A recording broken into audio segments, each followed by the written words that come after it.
It's Roma but once wait a again. minute. In But it is the also- book, Lorraine stops liking Monk just because he used the word fuck. And then we go to the movie and she's the source of the warm hug like a mammy.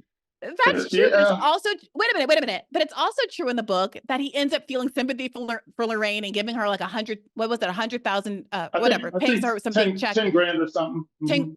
10 grand to try to tamp down an argument that happens at the wedding, where the husband's father thinks Lorraine is a money grubber after his money, despite him not having very much at all.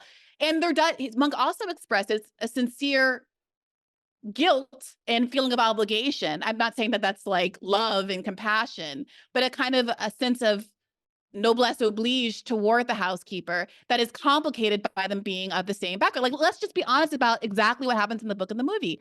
And I feel like, so we're saying here, for example, the white characters are so buffoonish. He's letting white people off the hook in the movie. That doesn't happen in the book. Here's a passage just from the book. It's the panel of writers that are assessing which book is going to be made book of the year. Fuck ends up being one of the nominees, and unsurprisingly, all the white reviewers on the panel think Fuck is great. They don't know that Monk has written Fuck, and so he's trying to dissuade them from choosing it without outing himself. Aileen Hoover brought up Fuck. This is from the book. Have y'all read Fuck yet? She asked. All had except Sigmarsson. What about you? Harnett asked me. I looked at it. I said, it didn't capture me. Oh, I thought it was just marvelous, said Hoover. A gutsy piece of work, said Tomad. I have to agree, Harnett said. I think it's the strongest African-American novel I've read in a long time. I suspect it will be at least on our list of 20, Harnett said. I should think so, Hoover said. I guess I'll have to give it a reading. They go on and on talking about how it was the best Black book. They say a bunch of goofy, like ridiculous things in the course of making the case for Fuck. Like, I thought that the panel scenes were very true, frankly, to how it was written in the movie. And again, there's this whole other character of this goofy white groupie broad that they did not even include in the movie, which would have made the white audience. And you know why they didn't include it. The sex that he has with her, especially once he's done with her and she's laying on his chest, would have got Cord Jefferson so much critique if he had shown that the way it was in the book. Whether or not Monk is using this woman. I think that the movie could have been fine with that scene, or that I don't think the movie would have not been seen as palatable with that scene. I don't see that stuff as remarkable. To me, there are things that I think are genuine indictments of Cord's lack of courage. And I think that's much more around the messiness of the relationship with Lorraine and some of the stuff around homosexuality. I think that there's a legitimate critique there that says it would be harder for audience to accept our characters with those things in the book. I don't think having sex with some white groupie is as difficult as all of that. I don't think it's relevant. I think that's not a send-up of white people or the white publishing industry. We can't be sophisticated about this, right? This in context, that's more of a send-up of academia, and very few people care about that section of the book. And I would say that's a great part to cut. But I do think we can't be selective and sophisticated and say, well, he's got to change this. But then when he doesn't have something in there, say like, well, he wasn't true to the book here. All of that is about context. And part of the context is how the film's being discussed and reviewed and received as sort of a satirical, which it's not. I don't know what it satirizes. And that was my point. It's not satirizing anything in 2024 or 2023, whenever it wrapped. Right? This is a post-DEI world. Those characters, as Percival Everett skewered them, are worthy of skewering. As we exist in 2024, they must be updated because we are in a post-DEI world where people have the lexicon to be improved and more cunning racist. And I think this is what we've been left with from the DEI. We have white people who have sharpened their racism because they know how to codify it. And that is something worth parodying and investigating, but that would indict the audience. By putting these characters and these stereotypes of white people back in the time when Everett wrote the book, you let the current audience off the hook. And that is cowardly. You don't satirize anything. You're not satirizing the publishing industry as it exists. No one is that confused anymore. In fact, white people are tripping over themselves to praise Black work. Jesmyn Ward deserves her book award. She has 2 national book awards. Who's my guy? Colson Whitehead has 2 Pulitzers. There are people heading major publishing houses who are But Black. Jason, That's a you just fantastic said, thing. I'm not going to indict that, but I'm saying, this is why it's not a satire. What world are we satirizing? 1992? you just said white people in actuality today are tripping over themselves to praise Black work. Yes. Isn't that exactly what this book is about? About how white people trip over themselves but to not praise the Black work that is being praised. He's right. So, yeah. but here's the thing. To the I agree with your critique that you made in your essay in Defector Jason, that the best version of this would be updated to skewer not like race melodramas like Precious, but this kind of post-DEI style novel. And I would argue The Other Black Girl is a really good example of that. Or all of these Black Lives Matter figures that have been able to make a killing, shilling for Shell Oil or Crown Royal Liquor or whatever it is, as they buy their hype houses in LA and all of that sort of thing. I think that would have been even better. But we seem to be existing in this tension between how much we want there to be fidelity to the book and how much we don't. And I do want to put the question to you all, would you prefer that this book just not be adapted at all? Because it does feel like a lose-lose situation here. Well, I want to say, I don't want fidelity to the book. I want fidelity to reality.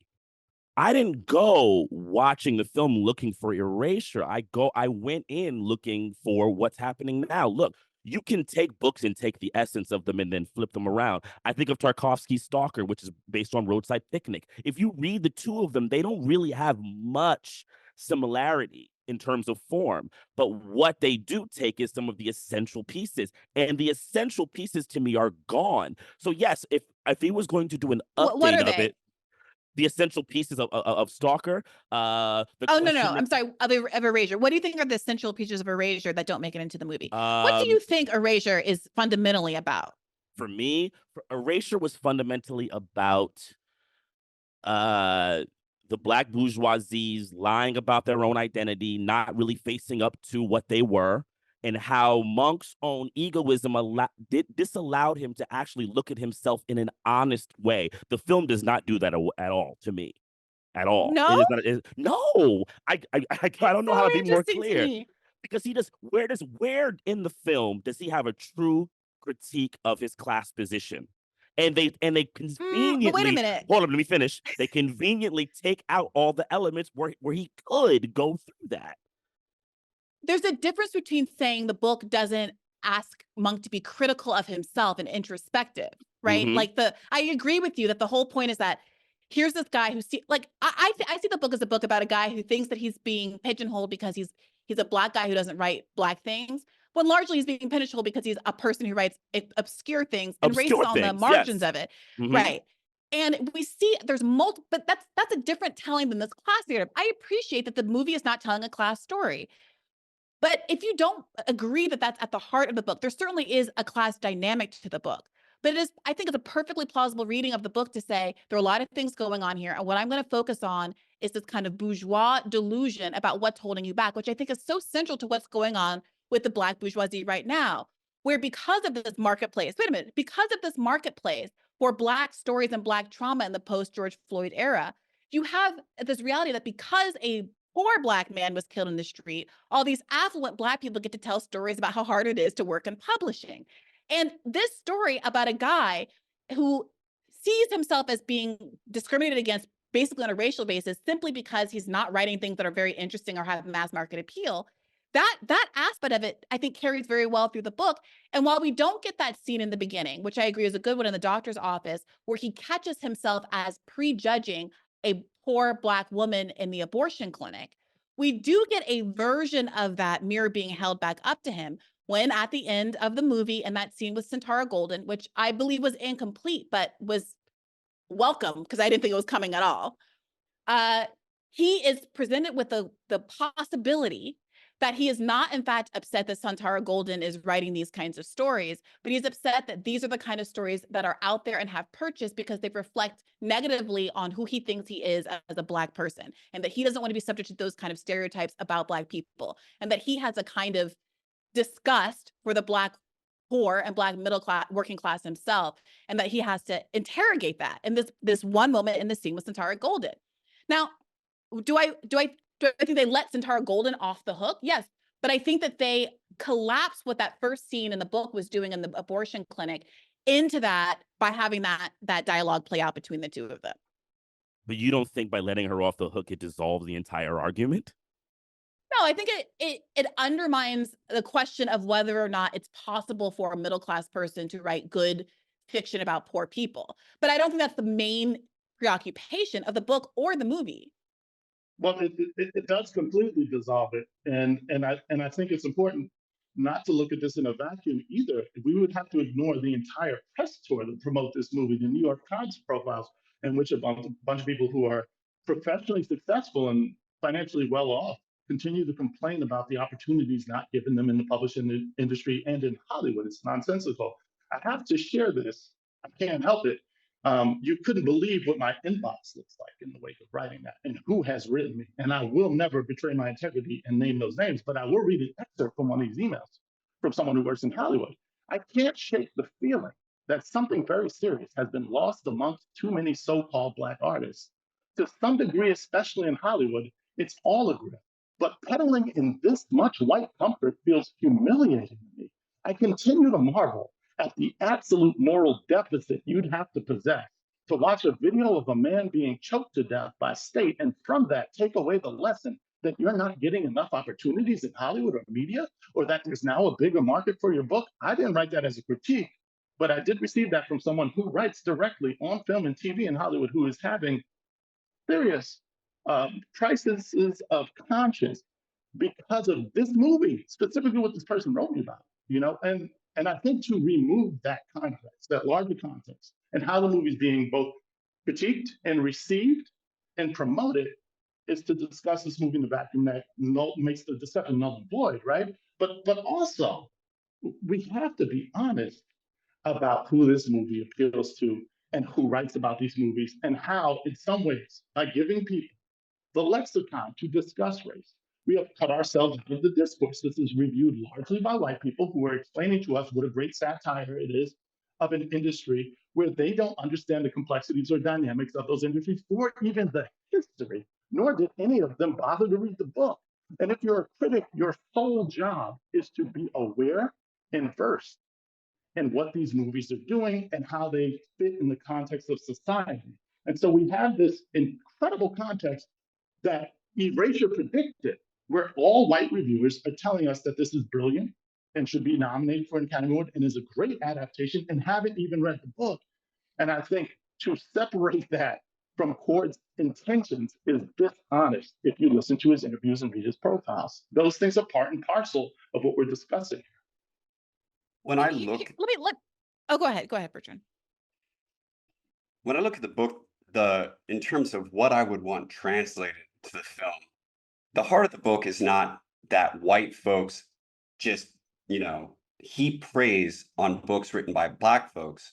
It's that they heap praise on a particular type of book, Yes. like We Lives in the Ghetto.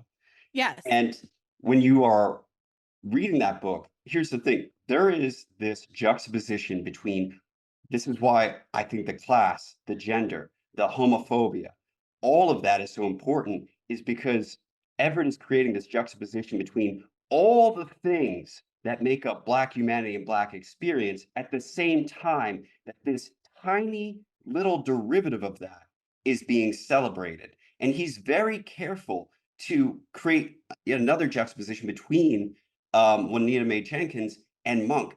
Monk has a job. He's making probably $70,000, $80,000 a year. He's set. He's never chosen to back, down on his principles prior to this. It's only with the gun to his head of his mother having dementia, needing this care, being in that situation, that he is willing to even entertain selling out. And then he goes down this whole trip. Jenkins doesn't have any of that. She's just after the praise. So Monk is in a very different situation where he accepts this. He writes this book against all of this, messy, complex Blackness, is that little tiny derivative.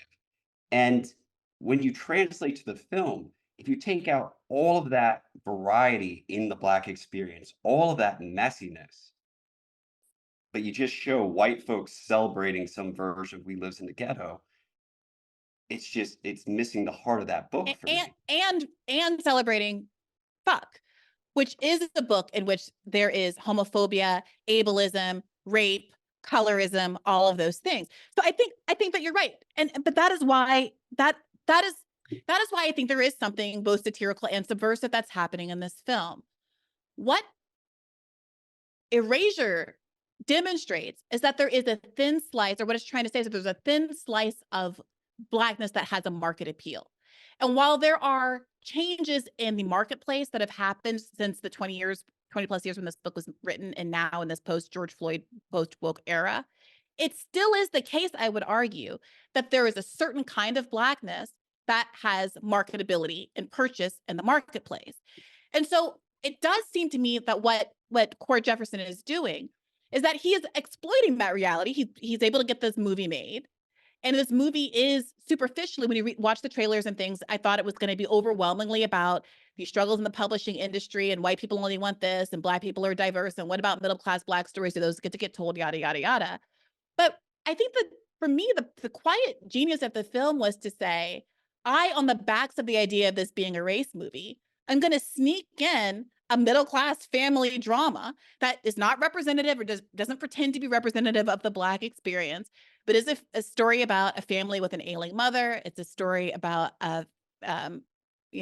sibling dynamics that I thought were very tenderly rendered.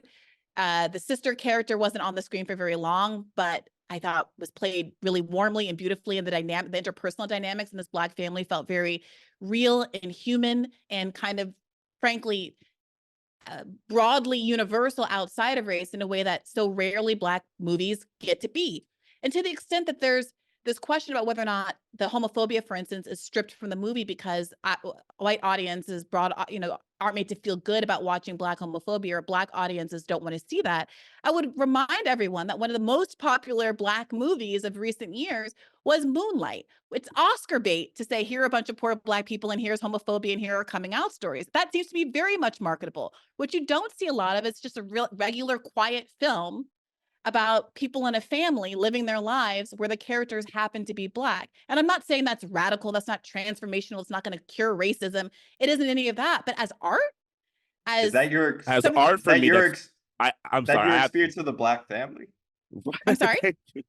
Is that your experience of a Black family? I mean, you and I are close in age. Is your experience of the Black family is like just this gentle appreciation of all these differences? If somebody wait a minute, the movie was not a gentle appreciation of differences. There was a lot of trauma in the movie.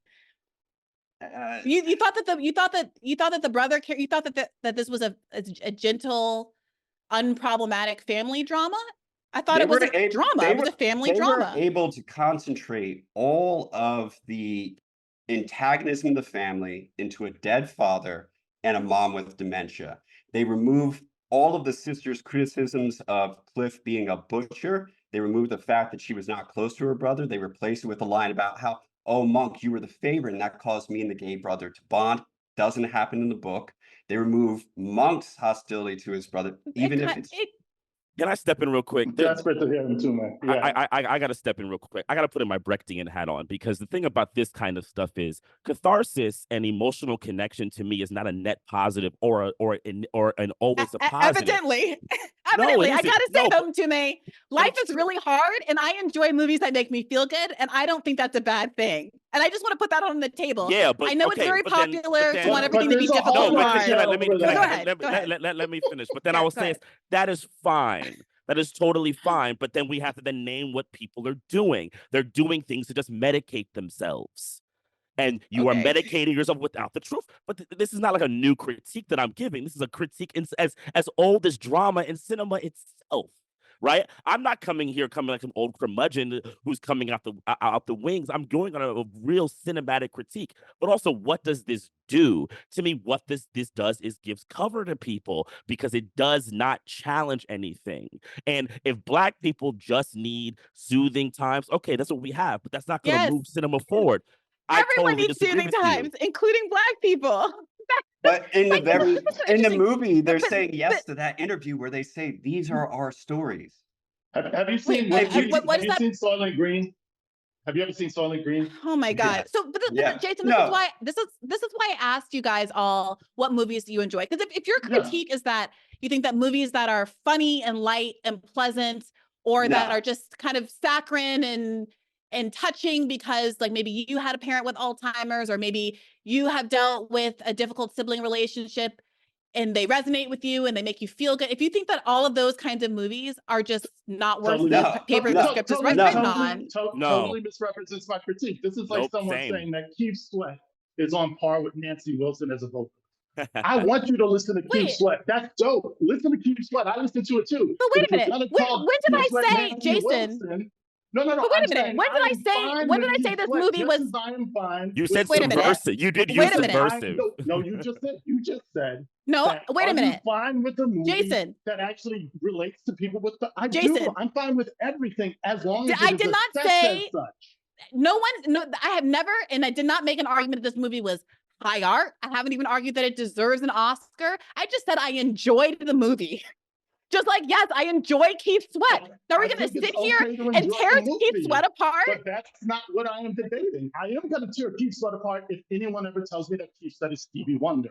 That is but I'm not. Did I tell you? I'm not saying you are, but we're talking about the movie in the context of its nominations and how it's been reviewed. I want to say this reminds me a lot, and you're saying that Black people do need to see. We have no representation. We have to see this stuff. It is great to see this stuff, right? It's the bare minimum, right?